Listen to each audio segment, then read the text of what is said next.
Comment devenir vidéaste professionnel? Dimanche dernier, j'ai organisé une rencontre avec une trentaine de créatifs sur Paris où on a pu travailler ensemble et ensuite échanger, et c'est l'une des questions qui est revenue le plus souvent.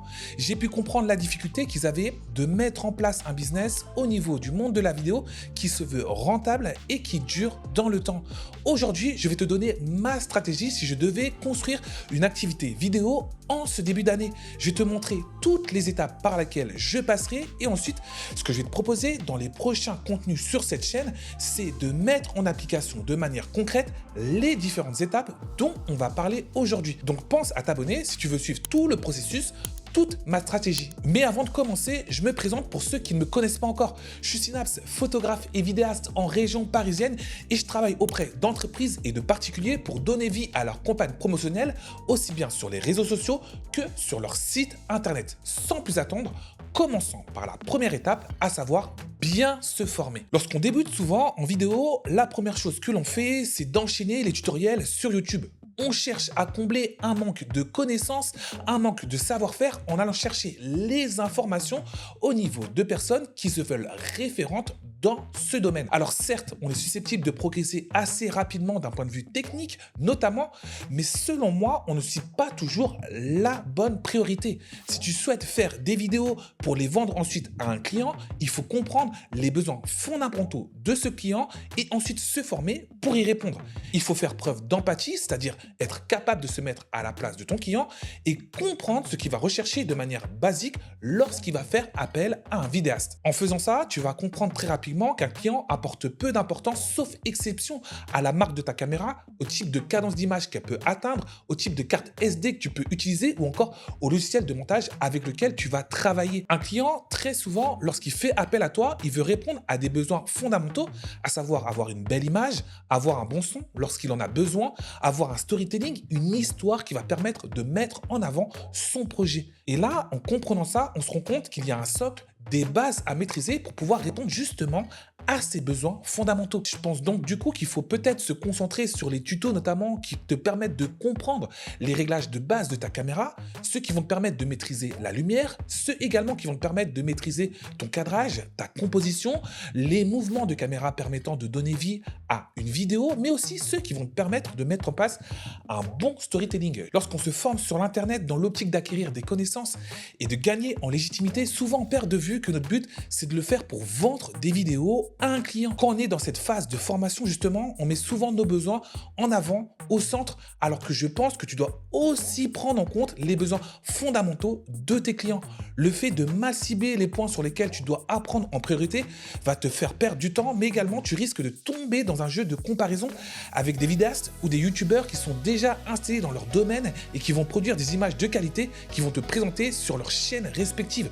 Tu peux du coup te sentir un peu inférieur à eux, et cela peut également bloquer le moment où tu vas te lancer parce que tu estimes que ça sera dur d'atteindre leur niveau. Donc, dans cette phase de formation, pense d'abord à tes futurs clients, pense d'abord à leurs besoins fondamentaux et ne perds pas trop de temps à te comparer aux autres. En parallèle de cette première étape, je mettrai en place une seconde étape au niveau de laquelle j'aurai deux objectifs fondamentaux, à savoir pratiquer et expérimenter. Je t'explique tout. Je pense que la pratique est importante à mener en même temps que la formation. L'erreur qu'on fait, et moi le premier, c'est lorsque l'on consomme du contenu censé nous permettre de nous former dans le monde de la vidéo, on le fait trop souvent de manière passive. On ne prend pas souvent des notes, mais surtout, il y a un laps de temps trop important entre le moment où on a cette information et le moment justement où on va l'utiliser.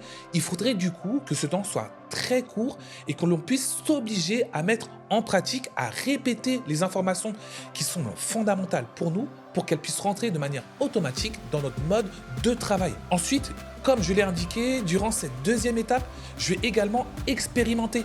Il y a énormément de domaines aujourd'hui où on a besoin de vidéos, et l'idée est de pouvoir tester ces différents domaines pour les comprendre et pour voir celui qui me plaît le plus, celui dans lequel je suis le plus à l'aise, celui qui me parle le plus. Une fois que tu as pu faire ce tri, tu vas être amené à cibler le ou les domaines dans lesquels tu souhaites évoluer. Et ici, on arrive du coup à la troisième étape, à savoir la spécialisation. Comme le nom l'indique, ce que je te conseille ensuite, c'est de te spécialiser dans un ou des domaines bien précis qui te plaisent, où tu penses être performant et où la demande en production vidéo est réelle. L'idée ici, c'est vraiment de se montrer stratégique et d'avancer de manière très méthodique.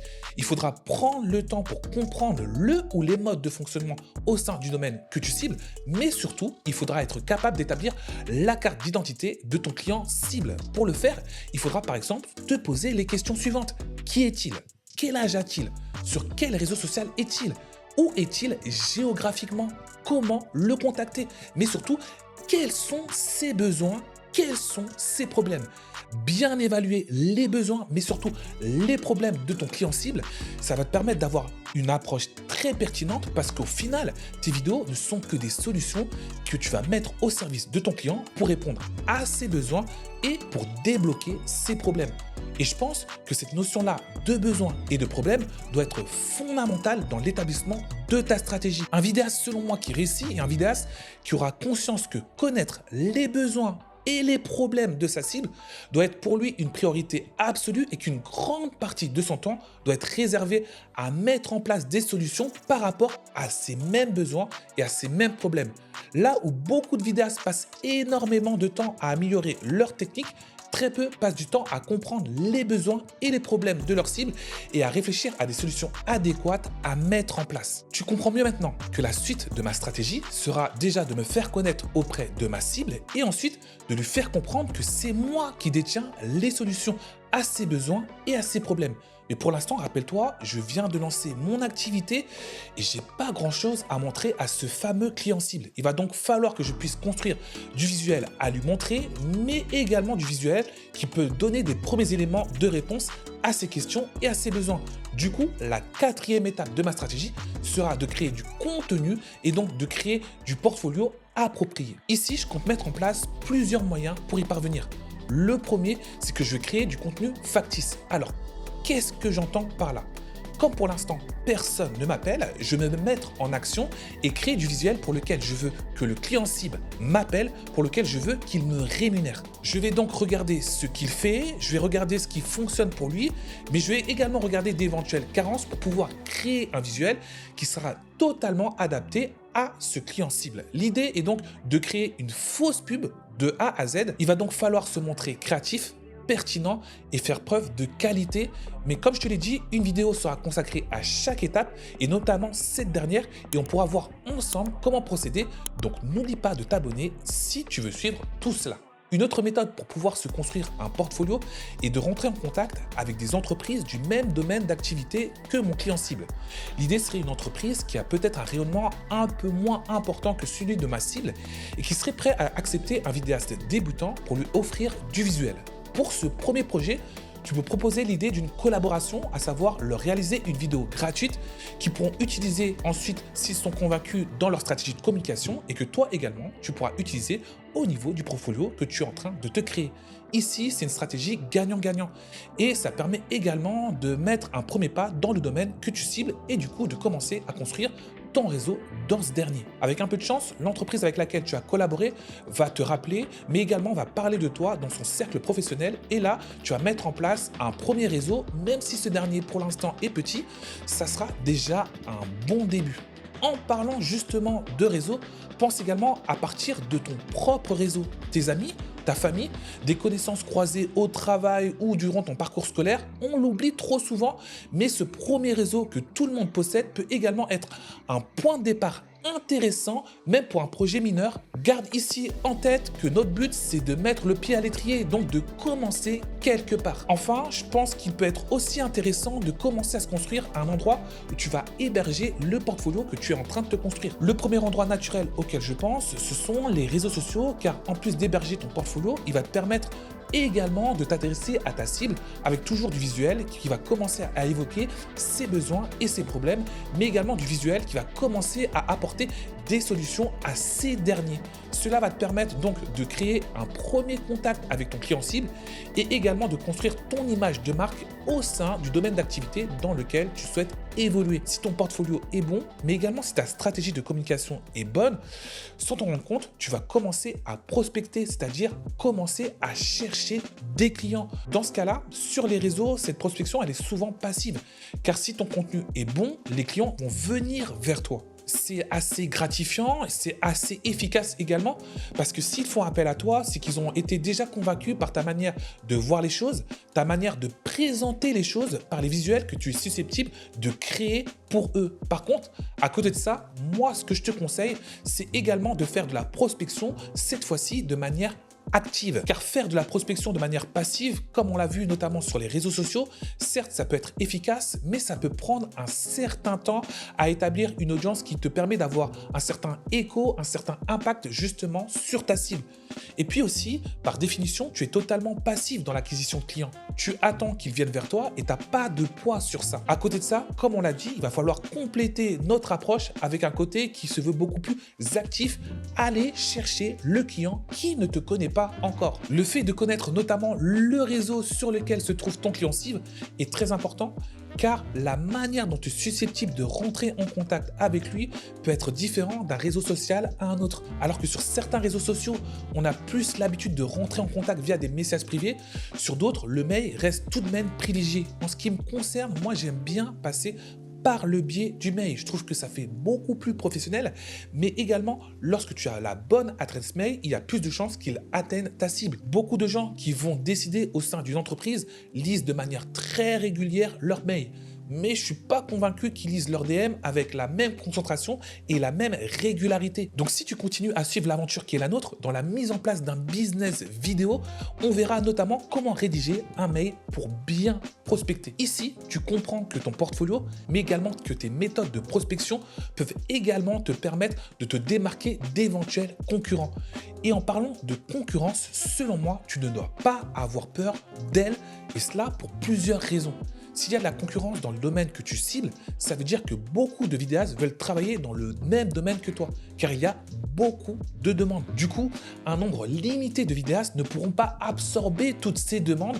Donc, si tu es assez malin, si tu es assez créatif, si tu es assez efficace et pertinent dans ton approche, il n'y a aucun doute que tu vas arriver à te faire une place et avoir accès à une part de marché qui peut être plus ou moins intéressante. On ne va pas te demander de réinventer le monde de la vidéo.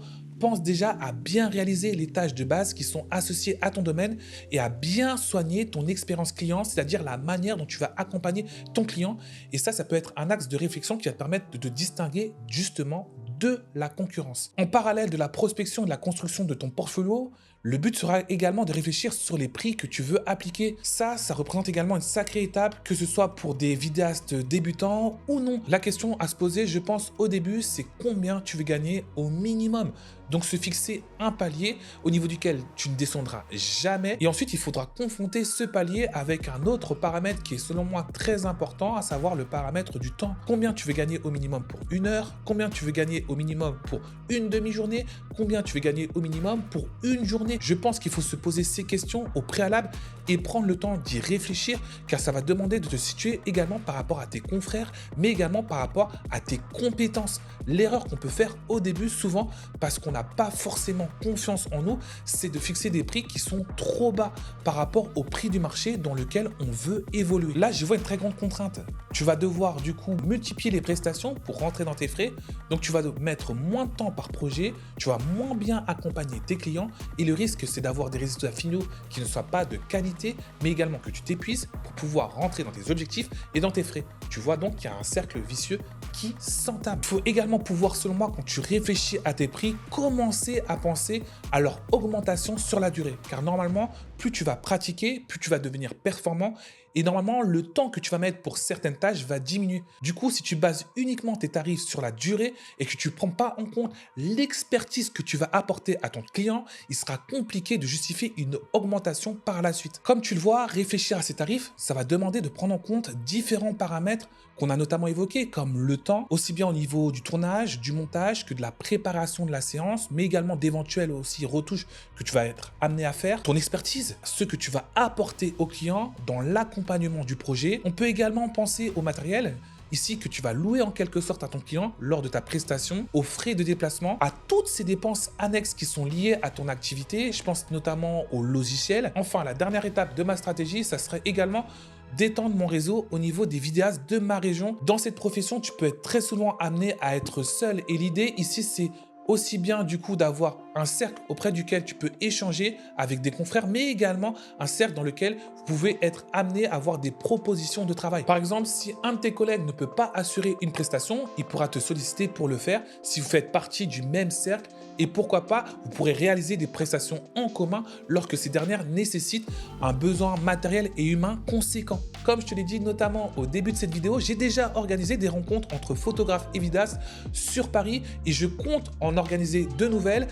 Suis-moi sur Instagram parce que c'est là-bas que je mets l'ensemble des informations concernant ces rencontres. J'espère que cette vidéo te sera utile. J'espère également que tu vas suivre avec moi la suite de notre aventure au niveau du contenu qui sera proposé sur cette chaîne.